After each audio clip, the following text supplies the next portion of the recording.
ఒడిగుడులా ఎప్పుడు కూడా వెనక్కి వెళ్ళలేదు. 1886 8 గంటల పని విధానం మేడే దొరుకుతూ ఉంటాం ప్రతి సంవత్సరం.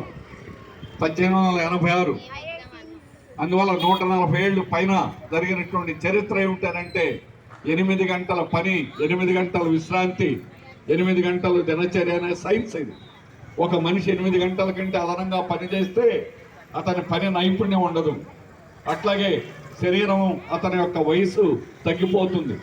అందుకని 8 గంటల పని ఉండాలని ఆనాడు శాస్త్రోక్తంగా పెద్ద ఎత్తున పోరాటం జరిగింది. 7 కాల్చేశారు, ఉరిదీశారు.